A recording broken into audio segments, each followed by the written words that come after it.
আসসালামু আলাইকুম। পবিত্র মাহে রমজানে গেদির মা রান্নাঘরে আপনাকে স্বাগত। আমি আজকে স্পেশাল পেঁয়াজু বানাবো। যে ভাই ও বোন আপনারা যদি আমার পেজে নতুন হয়ে থাকেন তাহলে সাবস্ক্রাইব করে পাশে থাকবেন এবং পাশে থাকা বেল আইকনটি চাপ দিতে ভুলবেন না। আমি 300 গ্রাম ডাউল ভিজিয়ে রেখেছি 2 থেকে 3 ঘন্টা, যাতে পাটায় বাটতে সুবিধা হয়, এবং সেই বাটা ডাউলগুলোর সাথে আমি মিক্স করেছি হলুদ, কাঁচামরিচ, তারপরে পেঁয়াজ এবং লবণ, এবং মচমচে হওয়ার জন্য দিয়েছি বেসন, এবং সাথে দিয়েছি চাউলের গুঁড়ো। এগুলো সব মিক্স করে একটা মল্ট বানাইছি।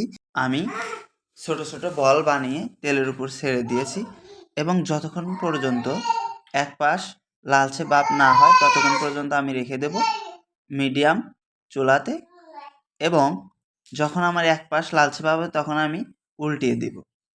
এভাবে আমার সেই মচমচে পেঁয়াজু তৈরি হবে পবিত্র মাহে রমজানে।